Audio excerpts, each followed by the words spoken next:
अस्सलामुअलैकुम। Direct line के साथ मैं हूं जवेरिया ज़ैद। नाज़रीन, ईरान पर जारी जंग का 34वां दिन है और दुनिया एक नाजुक मोड़ पर खड़ी है। धमाकों की गूंज सिर्फ तेहरान की गलियों तक महदूद नहीं रही, बल्कि आलमी सियासत, मईशत और तवानाई के निज़ाम को भी हिला कर रख दिया है।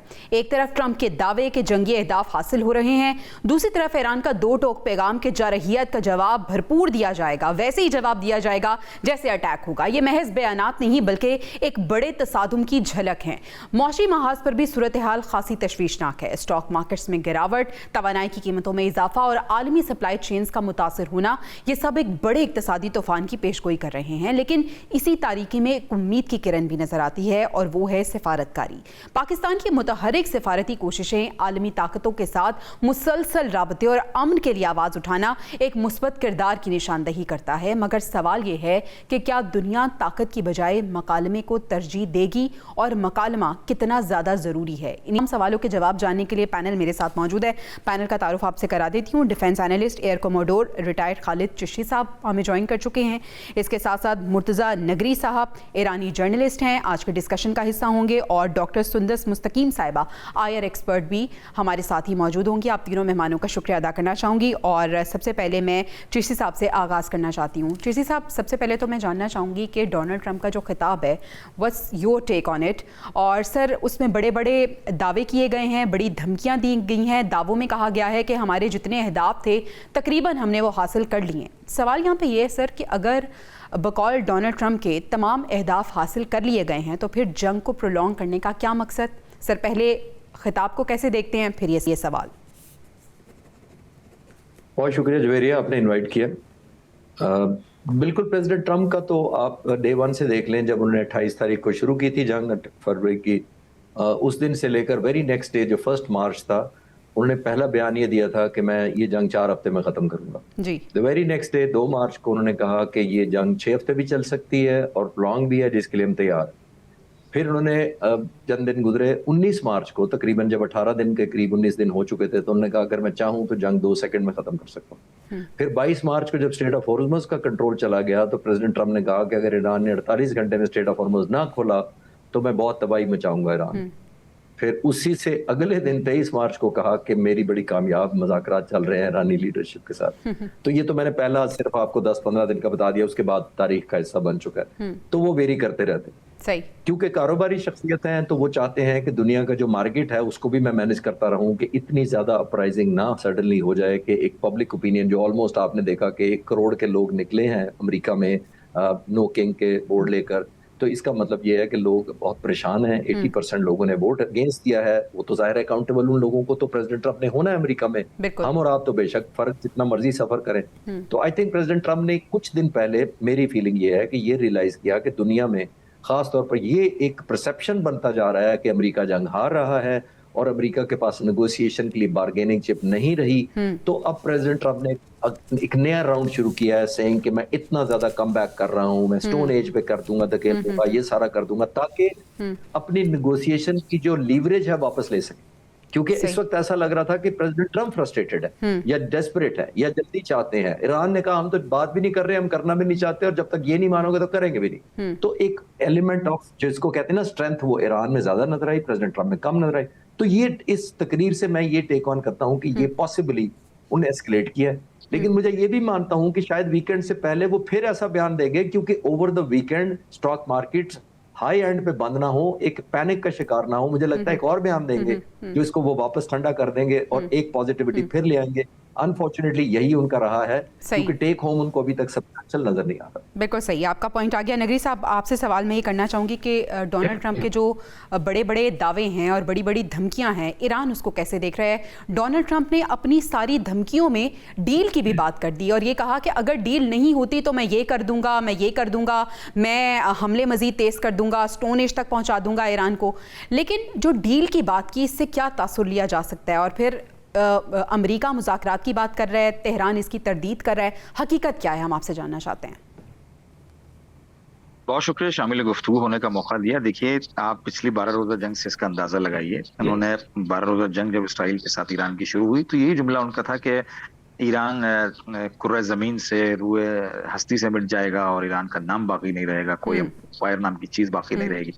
और फिर आपने देखा जब 12वें दिन जंग भारी पड़ी तो फिर वही ट्रम्प जो रूए जमीन से ईरान को मिटा रहे थे, इसराइल को बचाने में लग गए। जी। तो यहाँ भी यही बात है, मैं अपने मोहतरम कुलीग की बात को बिल्कुल इंडोर्स करूंगा कि वो फ्रस्ट्रेट हो गए और मुज़ाकरात चाह रहे हैं, लेकिन अब ईरान मुज़ाकरात नहीं कर रहा है। ईरान ने अपनी 4 से 5 जो शराइत रखी हैं, ईरान कह रहा है इनको इंडोर्स करो, उसके बाद बातचीत होगी। ईरान इस हैंड पर ईरान रुका हुआ है। अगर ईरान मान जाए कि हमारी 1-2 शर्तें आप मान लो, आपकी 2-4 शर्तें हम मान लेंगे, तो ये कल ही ट्रम्प को एक सबसे बड़ा फेस सेविंग मिल जाएगा और निकल जाएगा। ट्रम्प सिर्फ फेस सेविंग चाह रहे हैं, इसमें कोई दो राय नहीं है। उनको फेस सेविंग चाहिए क्योंकि वो पूरी दुनिया के अंदर जो एक उन्होंने गैर इखलाकी और गैर कानूनी जंग शुरू की थी। अब मुझे बताइए, मैक्रोन साहब जो फ्रांस के प्रेसिडेंट हैं, उनका बयान पढ़ रहा था मैं आज, मुझे हैरत भी हुई और हंसी भी आई कि इंसान को जरूरत से ज्यादा नहीं बोलना चाहिए, यानी हर वक्त बड़बड़ाते नहीं रहना चाहिए। दुनिया इस वक्त सख्त तरीन बहरान का शिकार है। ऐसे आलम में एक संजीदा और एक सुपर पावर मुल्क के लीडर को चाहिए कि वो हालात को कंट्रोल करे, सिचुएशन को काम करे। वो हर दूसरे दिन एक नया बयान देके एक नया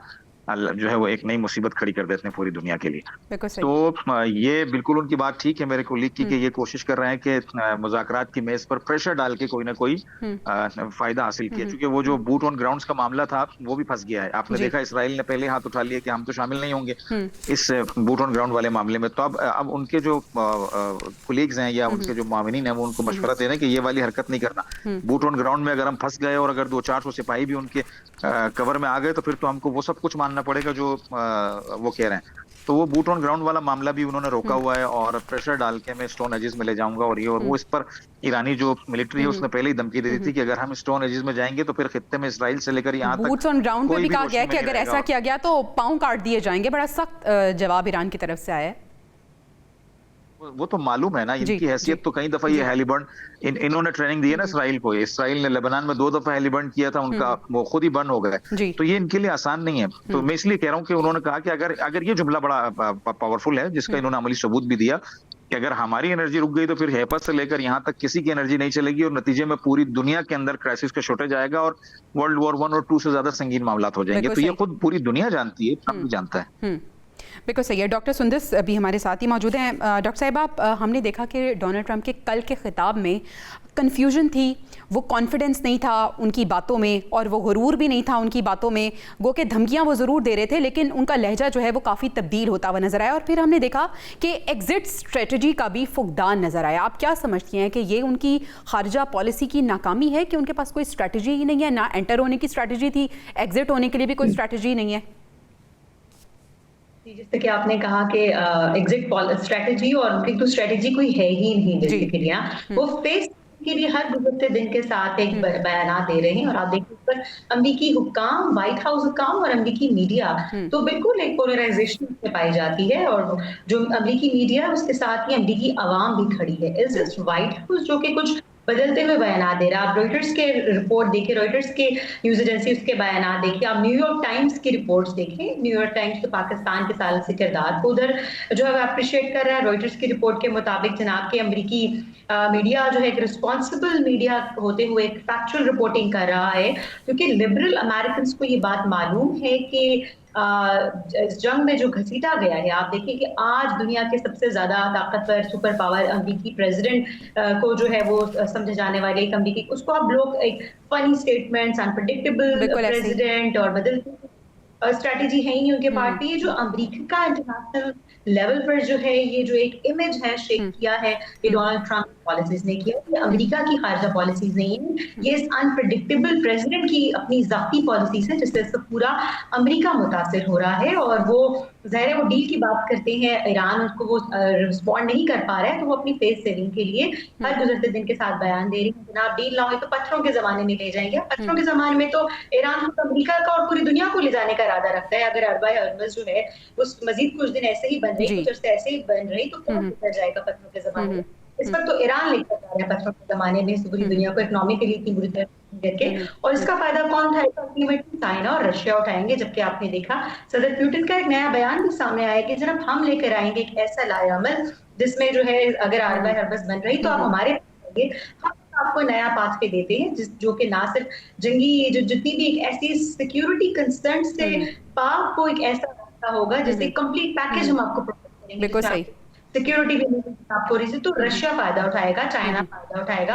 और आपने देखा है जनाब टूल प्लाजा के तरह उस पर तो चेक इन बैलेंस चल रहा है। तो अब आप चाइनीज येन में जो है वो तजारत करिए, अब आप डॉलर, पेट्रोल डॉलर जो अर्ली 1970s में स्टार्ट हुई थी वो खत्म हो रही है। जो हेजमनी है अमेरिका की, जो इंपेरियलिज्म है अमेरिका का, वो खत्म हो रहा है। और अब अगर वाकई चाइनीज पेट्रोल येन की टर्मिनोलॉजी अगर मैं देखती 2026 में पेट्रोल डॉलर के बाद, तो फिर कहाँ खड़ा है डॉलर और कहाँ खड़ा है सदर ट्रम्प। तो अमेरिकी अवाम खुद ये नहीं चाहते हैं। साहब यानी ये कहना गलत नहीं होगा कि डोनाल्ड ट्रंप अपने ही बिछाए हुए जाल में खुद फंस चुके हैं, और ईरान के हवाले से हम ये कहेंगे कि action speaks louder than word. नाज़रीन, हमें ब्रेक पे जाना है, ब्रेक से जब हम वापस आएंगे पैनल साथ ही मौजूद होगा। स्ट्रेट ऑफ हॉर्मुज़ को लेकर जो डोनाल्ड ट्रंप के मुतज़ाद बयानात है, वो ये कह रहे हैं कि मशरिक़ वस्ता के तेल से हमारा कोई वजह वास्ता नहीं है, हम खुद कफील हो चुके हैं। इसके पीछे क्या हकीकत है, जानेंगे ब्रेक के बाद। Stay with us. Welcome back नाज़रीन। जंग का आगाज़ करने वाले और पूरी दुनिया को इस जंग से मुतासर करने वाले अमेरिका ने यह कहकर अब पल्ला झाड़ लिया है कि अब हम मशरिक़ वस्ता के तेल पर उस तरह से इन्हिसार नहीं करते, हम खुद कफील हो चुके हैं। चिश्ती साहब, सवाल यहाँ पे ये है कि क्या वाकई अमेरिका को फ़र्क नहीं पड़ता स्ट्रेट ऑफ हॉर्मुज़ अगर बंद रहती है, और क्या अमेरिका इस तरह से अपने आप को अलग कर सकता है पूरी दुनिया को इस मौशी तौर पर इस दहाने पर लाकर? नहीं जवेर, ये कर तो नहीं सकता है, बिकॉज जाहिर है डॉलर एक करेंसी है जो पूरी दुनिया में चलती है जी। सॉरी वो सारी दुनिया में चलती है। दूसरी आप नोट करें कि अमेरिका का जो निकल जाने से मसले हल नहीं होते, अमेरिका ने डाला ही मसले में खुद है जी। और अब दूसरे मुल्कों को कहना कि आपका स्टेक है तो खुद आप स्टेट ऑफ हॉर्मुज़ खाली करा दें, तो फिर अमेरिका आया क्यों था? फिर वो चलने देते। अगर आपका ताल्लुक नहीं है या आपकी डिपेंडेंसी इतनी नहीं है, तो फिर आपको स्टेट ऑफ हॉर्मुज़ तक आने की क्या जरूरत थी? ये तो उन्होंने एक न्यू फाउंड एडवांटेज या मैनिपुलेटिव एडवांटेज या वेपन्स कह लें जो ईरान के हाथ में दे दिया है। ईरान को आने वाले दिहाइयों के लिए क्लियर हो गया है कि उसके हाथ में एक ऐसा ऑब्जेक्टिव है या मैनिपुलेशन है कि इसको इस्तेमाल करके, पहले वो सिर्फ 4% दुनिया का तेल कंट्रोल करता था ईरान, हालांकि दुनिया में तीसरे नंबर पर था। सिर्फ 1.38 बिलियन बैरल रोजाना वो सिर्फ चीन को दे सकता था, जो 80% to 85% ईरान की एक्सपोर्ट थी, जो 13% चाइना की जरूरत पूरी करता था। सिर्फ 4% से वो ऑलमोस्ट 20% पे चले गए हैं आपके सामने। इस वक्त 2000 शिप्स खड़े हैं जो ईरान के नॉर्ड का या परमिशन का इंतजार कर रहे हैं। 150 के करीब अपनाए हरमौज से रोजाना जहाज गुजरते थे, अब 4 या 6 गुजर रहे हैं, वो भी $20 मिलियन देकर गुजर रहे हैं। तो अमेरिका ने क्या खोया अपनाए हरमौज का? ये एक न्यू एक एलिमेंट ऑफ सरप्राइज कह लें, ये element of control, higher degree of manipulation Iran के हाथ में दे दिया है कि वो जिसको चाहे ना गुजरने दे। तो आने वाले वक्तों में न्यू फाउंड स्ट्रेंथ है ईरान के लिए, अमेरिका की डिपेंडेंसी हो या ना हो, इसमें तो कोई शक नहीं। दुनिया के टॉप 2-3 मुल्कों का जो रिजर्व पॉइंट ऑफ व्यू से अमेरिका का तेल उसके पास है, इसमें कोई शक नहीं है। लेकिन वो पूरी दुनिया का तेल इस्तेमाल करता है, अपना नहीं करता। अपना उन्होंने आने वाले पत्नी हजारों साल के लिए संभाल रखा है। तो ये न्यू थ्रेट है। तभी उन्होंने बरतानिया ने बैनुल अक़वामी समिट बुलाने का ऐलान किया है आबनाए हॉर्मुज़ को खुलवाने के लिए। जी, ये बहुत अच्छा पॉइंट आपने याद कराया। देखिए, ये वक्त भी आना था कि बरतानिया लीड कर रहा है और 34 मुल्क कन्वर्ज हो रहे हैं। इसका मतलब ये है कि प्रेसिडेंट ट्रंप को ये रियलाइज करना चाहिए कि जब से वो सदर बने 1.25 साल के अंदर उन्होंने अपने नेबर्स को, अपने फ्रेंड्स को, नेटो को, एलाइज को, यूरोपियन यूनियन को ऑफेंड किया। कनाडा के प्राइम मिनिस्टर को पर्सनली बुरा भला कहा, यूरोप को कहा, नेटो को कहा, फिर कहा हमें जरूरत ही नहीं है, हम खुद ही जंग लड़ लेंगे। तो आपने खुद इररिलेवेंट किया। अब वो लोग वही करना चाह रहे हैं जो प्रेसिडेंट ट्रंप कह रहे हैं, तो प्रेसिडेंट ट्रंप को अच्छा नहीं लग रहा। तो ये एक न्यू फाउंड वर्ल्ड ऑर्डर बनने जा रहा है। वो क्या शक्ल इख्तियार करेगा? अमेरिका की जो इस रीजन में प्रेजेंस थी वो डिफरेंट हो जाएगी, स्पेशली मिडिल ईस्ट की मैं बात कर रहा हूँ। और जाहिर है, जैसे मैंने कहा कि रशिया और चाइना और ज्यादा रेलेवेंट हो गए। बिल्कुल सही। मिडिल ईस्ट की आप बात करें, हम खलीजी ममालिक का भी जिक्र कर लेते हैं। नगरी साहब हमारे साथ ही मौजूद हैं। नगरी साहब, ईरान का जो एक हम कह लें कि रिश्ता है इन खलीजी ममालिक के साथ, आप क्या समझते हैं कि इस जंग के बाद ये जो ताल्लुकात हैं इसमें क्या तब्दीली आएगी, क्या बेहतरी आएगी? और आबनाए हॉर्मुज़ के हवाले से क्या आप समझते हैं कि ईरान के पास इस जंग में सबसे बड़ा हथियार है ये, और इसे हथियार के तौर पर ईरान इस्तेमाल कर रहा है और पूरी दुनिया इससे मुतासिर हो रही है और प्रेशराइज कर रही है अमेरिका को, और अमेरिका इस वक्त दबाव का शिकार भी है? ये जो गोल्स डोनाल्ड ट्रंप साहब लेके आए थे खलीज के अंदर या ईरान के ऊपर जंग पोस्ट करने से पहले, जिन गोल्स को उन्होंने, जिन ऑब्जेक्टिव्स को उन्होंने बयान किया था, उनमें से तो एक भी पूरा नहीं हुआ। अगर मैं आपको इन शॉर्ट कहूं तो इनरिच्ड यूरेनियम लेने आए थे अपना हुर्मुज देकर चले जा रहे हैं। जी। तो ये मामला तो क्लियर है कि अब जंग जो है वो, क्योंकि ना इनका गोल एनरिच्ड यूरेनियम था, वो जोकेंट साहब ने पहले ही कह दिया कि ईरान किसी किस्म के कोई न्यूक्लियर मामलात के अंदर नहीं है, हमें कोई ऐसे शवाहिद नहीं मिले, हम पर दूर दूर तक ईरान की तरफ से कोई खतरा नहीं था, ना ही यूरोपियन यूनियन को कोई खतरा था। ये तो क्लियर हो गया।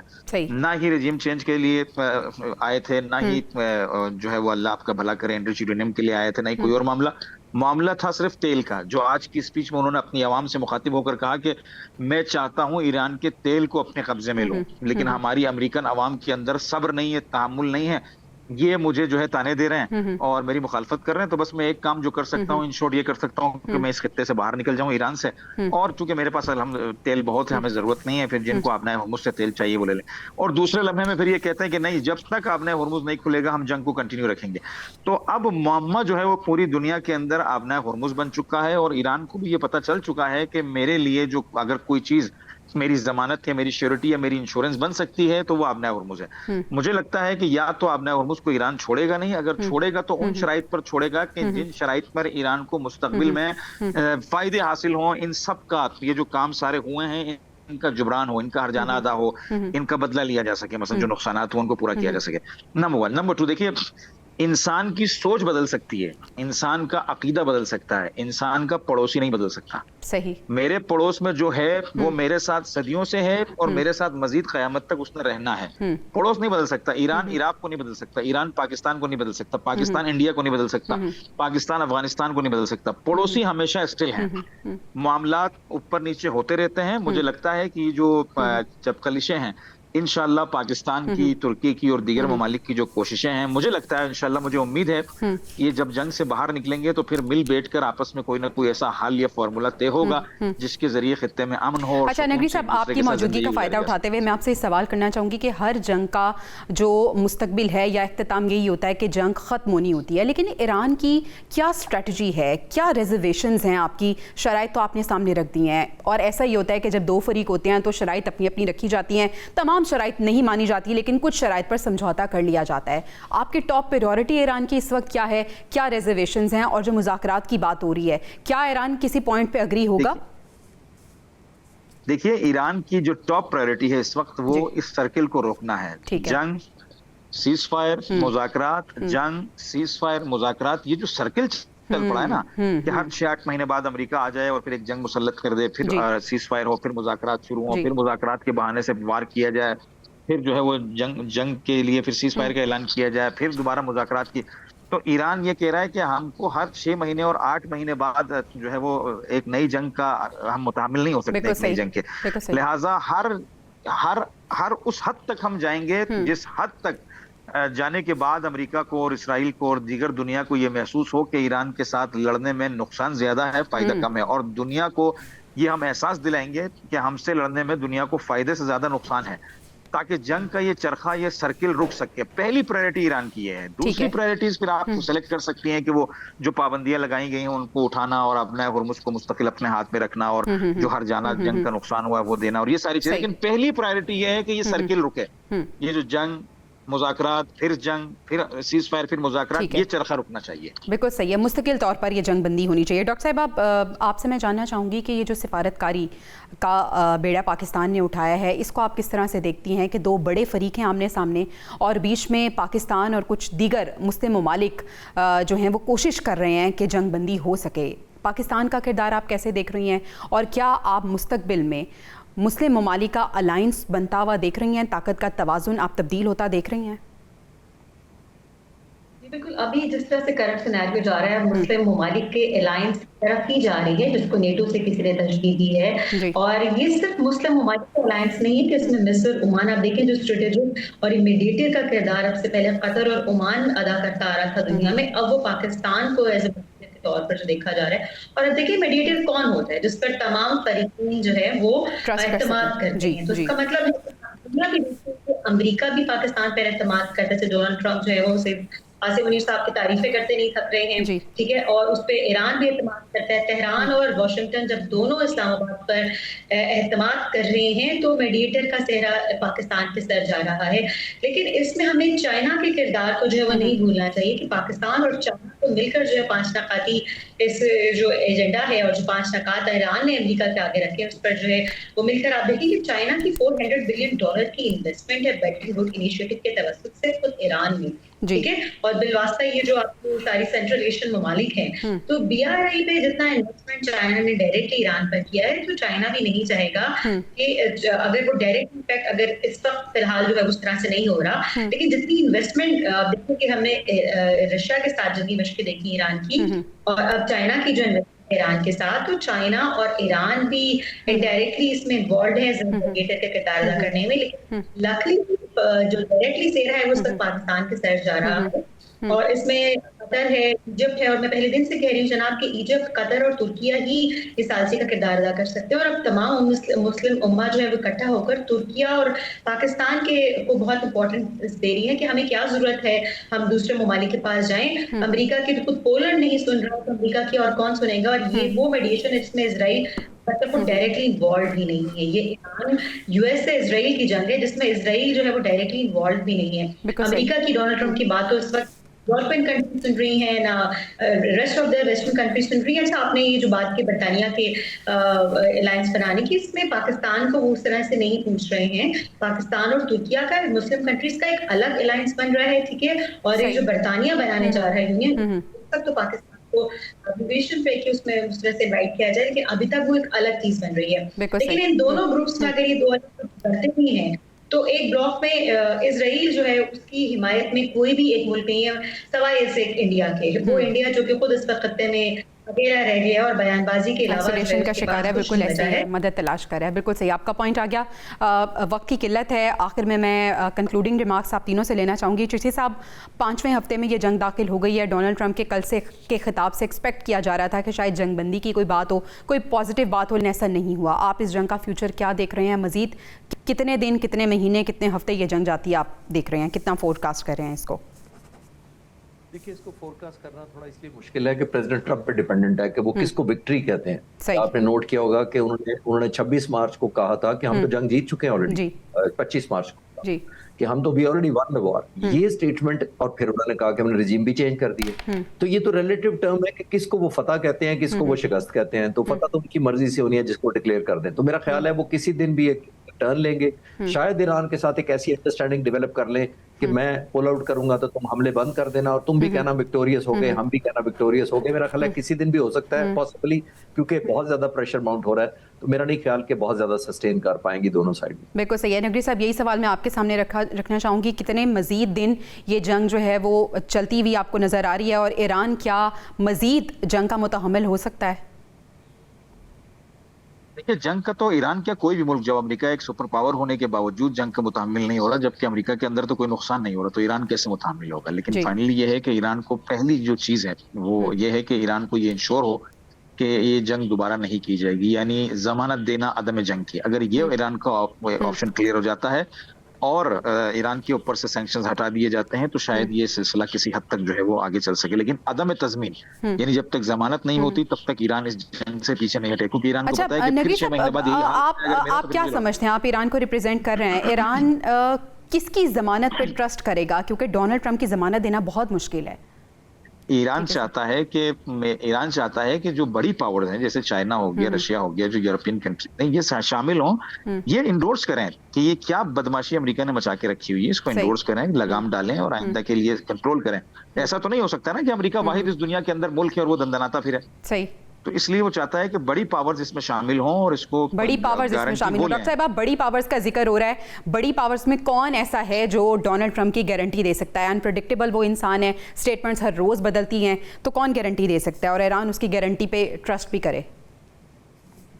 नहीं, ईरान ना डोनाल्ड ट्रंप की गारंटी पे ट्रस्ट करने वाला है। वो अमेरिका जो है वो डोनाल्ड ट्रंप नहीं खो चुका है और कोई भी गारंटी नहीं दे रहा है। गारंटर के तौर पे तो कोई आने को तैयार ही नहीं है, मीडिएटर के तौर पर लोग मैदान में आते। गारंटी तो कोई अमेरिकी अवाम और अमेरिकी मीडिया नहीं दे सकती। हम खुद अमेरिकन अमेरिकी डोनाल्ड ट्रंप की गारंटी नहीं दे सकते। ये जब तब रुकेगी क्योंकि आपको पता है ईरान जो है वो डिफेंडिंग होता है, वो रिटेलिएट कर रहा है, वो अटैक नहीं कर रहा है। जब इजराइल और अमेरिका की जानिब से ईरान पर हमले बंद किए जाएंगे, उसके बाद जब ईरान की शराइत पूरी होंगी, ये जंग तब रुकेगी। और ठीक है, जब तक ईरान की शराइत पूरी नहीं होती ये जंग रुकने वाली नहीं है। पैनल मेरे साथ मौजूद था, खालिद चिश्ती साहब, मुरा नगरी साहब और डॉक्टर सुंदस मुस्तकीम साहिबा हमारे साथ मौजूद थी। आप तीनों मेहमानों का शुक्रिया अदा करना चाहूँगी। नाज़रीन, ब्रेक पे जाना है, ब्रेक से वापस आएंगे तो हफीजुल्लाह न्याजी साहब हमारे साथ मौजूद होंगे, इस पूरी सिचुएशन पे उनकी टेक भी लेंगे। Stay with us. Welcome back नाज़रीन। ईरान जंग की सूरत हाल, मिडल ईस्ट में कशीदगी, फिर पाकिस्तान की सिफारतकारी, पाकिस्तान का किरदार और डोमेस्टिक पॉलिटिक्स पे बात करने के लिए हमने स्पेशल गेस्ट को दावत दी है। सीनियर तज्ज़ियाकार हफीजुल्लाह न्याजी साहब ने हमें ज्वाइन किया। न्याजी साहब, बहुत शुक्रिया आपके वक्त का। न्याजी साहब, सबसे पहले तो हम डोनाल्ड ट्रंप के खिताब से आगाज़ कर लेते हैं डिस्कशन का। डोनाल्ड ट्रंप के खिताब में हमने देखा कि जहाँ पे उन्होंने बहुत ज़्यादा धमकियाँ दी, जहाँ पे उन्होंने जंग जारी रखने की बात की, जहाँ पे उन्होंने ईरान को पत्थर के दौर में भेजने की बात की, वहाँ पे उन्होंने डील की भी बात की कि अगर डील ना हुई तो ये सब कुछ किया जाएगा।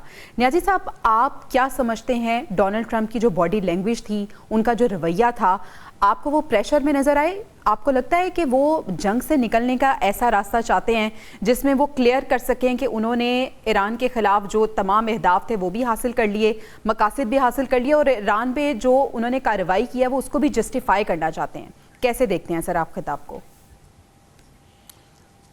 जो बड़ी तकलीफ हुई है, इंतज़ार कर रहे थे। मैं तो सुबह लाइव तकरीर सुनी है जैसी वो ऑन हुई है, तकरीबन पाकिस्तानी वक्त के मुताबिक वो 6 बजे के करीब शुरू हुई है जी। और तकलीफ हुई है। हकीकत यह है कि पूरी एक्सपेक्टेशंस थी। मैंने तो कल जो प्रोग्राम किया मैंने कहा जी उम्मीद यही है। वैसे तो ये भी था कि जी नहीं करेगा, क्योंकि उसमें ना करने के अंदर इतनी तबाही थी, जो बाजारी लैंग्वेज इस्तेमाल करना, वो सारे को पता है कि आपके पास कोई दर्जनों आतिशफ़शां पहाड़ों के से 10 गुना ज़्यादा जो है आतशी जो है मवाद मौजूद है। आप पूरी खिता अर्जी को अमेरिका जो है 10 दफा तबाह कर सकते हैं, पूरी जमीन को। और जवेरिया ईरान पूरी खिता अर्जी का सिर्फ 1.1% जगह है जी। और ये उसके पास इतना गोला बारूद है कि अमेरिका के पास के पूरी जो जमीन है वो उसको पूरी को जमीन को 10 दफा वो तबाह कर सकता है। तो क्या मसला है? और फिर अंदाजा लगाएं, ईरान वो जंग लड़ ही नहीं रहा जो लड़ रहे हैं। वो लड़ रहे हैं जी कि आके उठा के उनके लीडरों को मार दो, शहरों में बॉम्ब मारो। ईरान जंग लड़ रहा है जी पहले दिन से उसी इतनी कैलकुलेटेड, ऐसी गैर मामूली हिकमत अमली के साथ कि उन्होंने जाके स्टेट ऑफ हॉर्मुज़ को कंट्रोल कर लिया। वो दिन है आज के दिन है कि वो जो तेल और स्टॉक एक्सचेंजेस हैं वो उनको बैठ के कंट्रोल कर रहे हैं। अब आज देख लेंगे क्या हुआ है। यकीन जाने कि पूरी दुनिया की स्टॉक एक्सचेंज हिल चुकी हैं। सारा यूरोप, ऑस्ट्रेलिया, कनाडा, जापान सारे मुतज़ल्ज़ल हैं। समझ नहीं आती कि अगर 2 हफ्ते या 2 हफ्ते छोड़ो 4 दिन बमबारी की, जो कि उनका इरादा है, और उसके पीछे कई कहानियां होगी। इजराइल ने भी मजबूर किया होगा कि जी आप सिर्फ 2 हफ्ते और करें और इनको कम अज कम तबाह तो कर दें, जीत नहीं सके तबाह कर दें, तो क्या फर्क पड़ेगा। जब एंड ऑफ द डे आपने 3-4 दिन बाद ईरान ने वो जो स्टेट ऑफ हॉर्मुज़ है, रेड सी की, जो बहर अहमर की जो बाबुल मंदीब है, अगर वो बंद कर दिया तो वो क्या करोगे फिर? तो आप ये समझेंगे दुनिया में, मुझे तो समझ नहीं आती, 4-5 दिन के बाद अगर आज 110 पे पहुंचा है और कल परसों बीमारी होती है और 200 पे पहुंच जाए, 150 पे, तो असल तो ईरान तो की हिकमत अमली तो एसिमेट्रिकल वॉर के अंदर ये है, उसे ताक उनकी निशाने लगा के कोई ऐसा हमला नहीं किया कि जंग बढ़ जाए और इनको मौका मिले और ये किसी भी हद तक चले जाएं। ये न्यू के इस्तेमाल करने से बाद नहीं आएंगे। इनकी इतनी मोरालिटी है, ये दोनों इतने पस्त ज़हन के लोग हैं, नेतन्याहू और सदर ट्रंप, कि मैं कहता हूं कि इंसानियत को भट्टा है। मुझे तो इतना, अमेरिका मैं भी पढ़ के आया हूं, यकीन जानो कि वो मुल्क इस तरह के लोगों को डाइजेस्ट कर ही नहीं सकता था। पता नहीं 40 साल बाद जब मैं वहां से पढ़ के आया हूं तो उसके आज देखता हूं तो मैं समझ नहीं आती कि ये वहां के लोग जो हैं वो किस तरह इसको टॉलरेट कर रहे हैं इस बंदे को। लेकिन अमलन बात यह जी कि ईरान जो है ना, उनसे ये जंग हार चुके हैं। ईरान के पास बड़ा, वो ताश में कहते हैं ना, बड़ा स्ट्रॉन्ग हैंड है, उसके इतने मजबूत कार्ड है, उसको ये जंग वारा खाती है। जितना इनको इन अहमको की जन्नत में रहने वालों को ये नहीं पता कि जितना आप तूल देंगे जंग लंबी होगी और जंग वारा खाएगी। आपके साथ बात करने पर तैयार नहीं है। वो रोजाना कहते, आज भी जब प्रेस कॉन्फ्रेंस के जवाब में अब्बास रक्शी ने कुछ यकीन जानो के जवेरिया म्यूजिक है कान के अंदर, इतनी खूबसूरत तहम्मुल बुर्दबारी, कोई गुस्सा नहीं, कोई तड़ी नहीं, कोई खुदाई लहजा नहीं, हर बात को उसने कहा जी कि तुम इतना कहा कि तुम लोगों को बेतबारे हो, तुम्हारे पे कोई इतबार नहीं किया जा सकता। तुमने 2015 के अंदर मुआहिदा किया और खुद उसके बाद 3-4 साल बाद आके तोड़ दिया। आपको लगता है कि ये जो सुकून है, ये इत्मीनान है, ये जो खुद एतमादी है ईरान की, यही अमेरिका को कंफ्यूज कर रही है? और फिर सर जब सूरत हाल इतनी गंभीर है, जी जी, जहरी उनको समझ आ गई है, उनको सारी गेम की समझ आ गई। ये एग्जैक्टली वही जंग है जो पाकिस्तान ने 4 दिन लड़ी थी और ये महीना हो गया है। इसके अंदर जंग जो है ना कहीं और लड़ी जा रही है, क्योंकि यहाँ ईरान सिर्फ ये काम कर रहा है पाकिस्तान की तरह कि उससे मिसाइल और ड्रोन और स्मॉल बोट्स, देखे कहते हैं हमने नेवी तबाह कर दी, नेवी उसकी है ही नहीं जी। वो तो एक मलेशिया टाइप चीज है जो कि समुद्र के अंदर वो जो पायरेसी, क्राइम, ह्यूमन ट्रैफिक उसको रोकने के लिए नहीं होती, छोटी मोटी जैसे पुलिसिंग होती है, वो है नेवी। एयरफोर्स उन्होंने जहाज उड़ाया नहीं है, ना उन्होंने उड़ाना था, हमने क्या तबाह किया। जो फौज है वो रोजाना उठा के आपके प्रेस कॉन्फ्रेंसेस करते हैं। देखिए हुआ क्या है कि इनके मैं गुमान में नहीं था, इनको 100% पता था उनके ड्राइंग बोर्ड के। मैं तो कॉलम में लिखा कि 24 फरवरी को या तो 23 फरवरी को सिचुएशन रूम व्हाइट हाउस में जब जंग की मीटिंग हुई तो उसमें ये सारे जब बैठे थे, ट्रम्प था या मार्को रूबियो था या वो एक और वो मुजरम जो है सारे ज़ायनिस्ट पीट है हेक्सेट थे, जर्नैलों सारों ने कहा कि हजूर ना जाए, फासला लंबे हो गए तो मुंह की खानी पड़ेगी। बिल्कुल ऐसे उन्होंने कहा ये मुमकिन नहीं है। 4 दिन पहले नेतन्याहू आया मसाद के चीफ के साथ, ट्रम्प साहब ने फरमाया और उन्होंने बताया कि आप एक दफा इनकी लीडर को हलाक करेंगे तो मुल्क जो है, ये इनको तजर्बा था 1953 में मुसद्दक का, वो तो खैर एक और उनका ऑपरेशन था कि जमहूरी हुकूमत हटा के बादशाह को बिठाया था जी।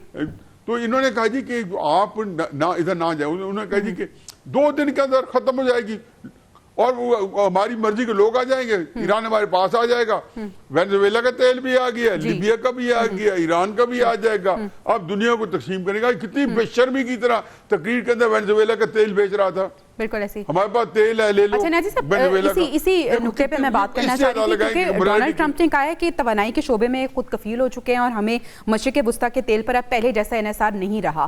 क्या मिसकैलकुलेशंस की तो बात हो रही थी, लेकिन क्या ये सब कुछ कैलकुलेटेड था कि वेनेजुएला पे पहले हमला किया जाएगा और उसके बाद हम ईरान पे हमला करेंगे, अगर स्ट्रेट ऑफ हॉर्मुज़ बंद हो भी जाती है तो हमें कोई इससे फर्क ना पड़े, या फिर ये सिर्फ फेस सेविंग के तौर पर कहा जा रहा है? इनके वहम गुमा में नहीं था कि ये जो है 40 बंदे और खसूसन सुप्रीम लीडर उसके बाद ईरान जो है लड़खाएगा नहीं, अपने कदम में खड़ा होगा। और जबकि इनके पास इंफॉर्मेशन दी कि इतना खिलाफ है, उनके खिलाफ लोग, इतनी मेजॉरिटी है वहाँ, इतनी बड़ी नेटवर्किंग की मसाद की, वो दुनिया की one of the best ISI को तो खैर मैं कोई उसके साथ मिलाता नहीं हूँ, लेकिन मसाद जो है वो भी अपने तरीके से दुनिया की बेहतरीन इंटेलिजेंस एजेंसी है और CIA भी कोई कम नहीं है। इनका इतनी बड़ी नेटवर्किंग थी, इनको सारा पता था। इनके इस वहमो गुमा में नहीं था कि जी इतनी बड़ी 40-50 टॉप के फौज के जनरल भी गए, टॉप के हर एक चीज का हेड गया, साइंटिस्ट भी गए, आयतुल्लाह अली खामनेई साहब को भी शहीद कर दिया गया। ये जब इनको पढ़ा, अब इनको अगर 2% भी चांस होता ना कि जी ये लंबी हो सकती है, स्ट्रेट ऑफ हॉर्मुज़ जो है वो इससे ब्लॉक हो सकता है। अब क्या था, वो स्ट्रेट ऑफ हॉर्मुज़ 27 तारीख को खुली थी और वो बैनुल-अक़वामी पानी समझा जाता था जिसके अंदर बिला रोक टोक आते जाते थे। अब ईरान ने वहाँ पे हकूक़ मलकियत जो है जितला दी है। अब उसका क्या वो, बल्कि मैं कहता हूँ जी कि यकीन जानो कि दुनिया जो है ना इस जंग को जो है 100 साल इसके बारे में पढ़ेगी जो ईरान लड़ रहा है। बिल्कुल ऐसे ही है। अच्छा, न्याजी साहब, इससे पहले मैं डोमेस्टिक पॉलिटिक्स में भी आपसे बात करूं, लेकिन मैं आखिरी सवाल करना चाहूंगी कि जब 2 बड़े डोमेस्टिक पॉलिटिक्स को यही डिस्कस करें। चलें सही न्याजी साहब, 2 बड़े फरीक आमने सामने है, इंपॉर्टेंट टॉपिक है, आज का दिन बहुत इंपॉर्टेंट है। ठीक है न्याजी साहब, 2 बड़े फरीक आमने सामने है। एक तरफ अमेरिका कार्रवाइयां कर रहा है और बड़े बड़े दावे भी कर रहा है, दूसरी तरफ ईरान इस तरह से रिटेलिएट कर रहा है जिसका दुनिया एक्सपेक्ट नहीं करी थी। सर, इन 2 बड़े फरीकों के दरमियान मीडिएटर का रोल पाकिस्तान प्ले करने की कोशिश कर रहा है। पाकिस्तान के किरदार को आप किस तरह से देखते हैं? तारीख में ये जंग तो याद रखी जाएगी, लेकिन क्या पाकिस्तान के किरदार को भी याद रखा जाएगा? ये पहले तो मेरा ख्याल है कि पता नहीं क्या है, मुझे खामखा मैं दूर की कोड़ी लाता हूँ। मैं पाकिस्तान को, सऊदी अरब को गल्फ कंट्रीज को जी। मैं पार्टी समझता हूँ और मैं ईरान का सपोर्टर समझता हूँ इनको। अच्छा, ये मेरे लिए बड़ा एक और पहलू है। लेकिन बात यह है कि ये असल मसला ये है कि ये सिर्फ इनको यूएस ने एंगेज किया है कि उनको पता है कि पाकिस्तान वाहिद मुल्क है जो एक काम कर सकता है। वो चीन को भी उन्होंने किया, रूस तक को एंगेज करने की कोशिश की जी। रूस का जंग भी लड़ रहे हैं और उनको पैगाम भी दिया है कि ईरान के साथ हमारी नेगोशिएशन कराएं। जी। मेरा ख्याल है पाकिस्तान बड़ा जबरदस्त जो मुल्क है वो उनको बड़ा वारा खाता था। लेकिन आज क्या कहा है अब्बास अराक्ची ने, उन्होंने नाम लिए बगैर का उसने कहा जी कि इन्होंने हमारे साथ कोई मुज़ाकरात नहीं हुए, हमें कुछ दोस्त हमारे ममालिक हैं इलाके के, उनके जरिए हमें पैगामात वसूल हुए हैं कि डायरेक्ट भी करने हुए हैं और इनडायरेक्ट भी। लेकिन उन पैगामात से पहले हमने कहा जी कि मुस्तकिल जंग बंदी करने के बाद मुज़ाकरात के लिए हमारे साथ बात करेंगे, होंगे या नहीं होंगे। सही, ये बात कितनी दफा दोहरा चुके हैं कि मुस्तकिल जंग बंदी जिसकी गारंटी है, उसके बाद मुज़ाकरात होंगे। किस बात पे कि आपके 15 पॉइंट्स हमारे 5 पॉइंट्स हैं, यानी कि और ये जंग बंदी अमेरिका समझता है कुछ शिकस्त है और है, इसमें दो राय नहीं। पूरी दुनिया उनके अपना जितने प्रोफेसर, जितने एनालिस्ट, जितने इंटेलिजेंसिया, जितने दानिश्वर, जितने दफाई तजज़ियेकार अमेरिका के वर्ल्ड क्लास टॉप के लोग, इंडिया के प्रीत सानी, जेफरी सैक, मीर शामिर, मत शामिर, जिसको देख के सारे यकसुई से कहते हैं कि अमेरिका को इतना बुरा कभी नहीं फंसा। हालांकि उसने हफ्ता 10 दिन पहले अब्बास अराक्ची ने कहा था कि देखें हमने 20 साल अमेरिका की जो एसिमेट्रिकल वॉर्स हैं वो देखी है। अच्छा, इसके एसिमेट्रिकल वॉर का तजर्बा देखे, वियतनाम में गए, नाम देखे रोलिंग थंडर, और इराक में शॉक एंड ऑ, और यहाँ पे आए एपिक फ्यूरी, रोरिंग लॉयन, मतलब वहां पे 80,000 अमरीकी जो है बेचारा लुकमा अजल बना वियतनाम में जी। और जलीलो ख्वार हो गया। उन्होंने कहा हमने का स्टडी की है, इन्होंने 150 साल में ये स्पीटिकल वॉर जो है एक नहीं जीती।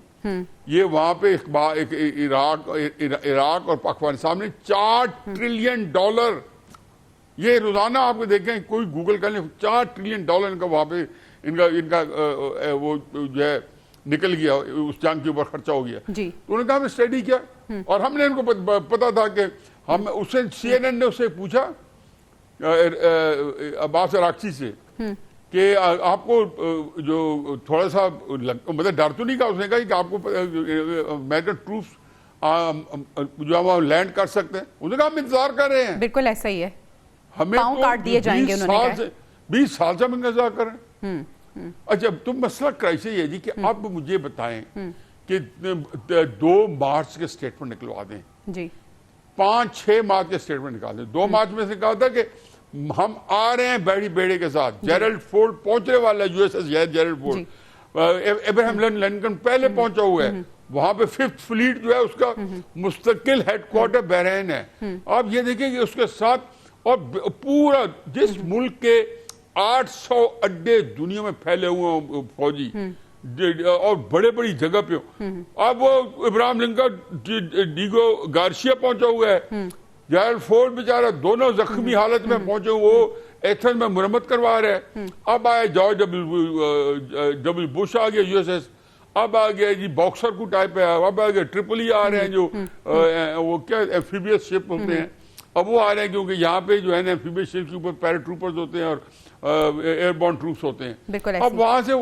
उनको ये इतनी अजीब और गरीब अल्लाह ने ईरान को जो ब्लेस किया है ना कि उसकी जो ट्रेन है वो इतने जो लैंडस्केप है इतना कोई जंग के लिए या ईरान की हिफाजत के लिए उतना प्लस है। फिर सबसे बड़ी बात है मेरी क्या खुशी है, आप देखें जी कि इस मुल्क में पता नहीं, मुझे नहीं पता कि आप कि क्या जो है ना एक मजहब की स्टैंडिंग होगी, कैसे लोग इकट्ठे हुए हैं ईरान के ऊपर, शिया सुन्नी, कोई फर्क नजर आया आपको? बिल्कुल बिल्कुल नहीं। कोई बात हुई है? मैं बेटे को आज मिलने गया जेल में, अब एक बंदा जेल में है, 10 साल सजा काट रहा है, बैठ के कहते अब्बा मुझे जल्दी बताएं ईरान का क्या हो रहा है। फिर मुझे कहते, मैंने कहा देख लो ईरान इतना इंपॉर्टेंट है कि तुम अपनी बात करनी भूल गई, अपनी शिकायत या अपनी तकलीफें भूल गए। अब आप इससे अंदाजा लगाए कि मस्जिद जाएं, आप किसी जगह पे शादी पे जाएं, मैं आखिरी सवाल आपसे इसी हवाले से पूछना चाह रही हूँ कि खलीजी ममालिक के साथ जो ताल्लुकात हैं, आप किस तरह से देखते हैं कि अमेरिका के अड्डे क्या इस जंग के बाद भी ऐसे ही कायम रहेंगे, या ये अब वो वक्त आ गया है जब मुस्लिम उम्मा का अलायंस बनना बहुत ज़्यादा ज़रूरी हो गया, और अगर ये अलायंस बन जाता है तो इस जंग के बाद क्या आप ताकत का तवाज़ुन बदलता हुआ देख रहे हैं? जवाहिर बीबी, पहली बात तो यह है कि जंग आज बंद हो या 2 हफ्ते बाद हो, दुनिया अब ये नहीं रहेगी जो आप yesterday आपने देखी है। सही। Tomorrow is all together different world, पहली बात। दूसरी बात यह है कि गल्फ ममालिक बेचारे जो हैं वो चूंकि वहां पे अमेरिका की कुछ 70,000 के करीब फौज है, उनके अंदर 6 मुल्क के अंदर अब वो इतने फंसे हुए, बल्कि लिटरली अमेरिका का कब्जा है। मतलब आप ये देखें अबू धाबी के अंदर इमिग्रेशन होती है अमेरिकन की, इमिग्रेशन क्या होती है कि वो अपना अमेरिका अपने बॉर्डर जो है अबू धाबी ले आए है, वहां भी CIA हेडक्वार्टर्स है, यहाँ पे उनके सारे बड़े बड़े उन्होंने इस वक्त अमेरिका, लेकिन हुआ क्या, अब सारे अड्डे सुनसान पड़े हैं।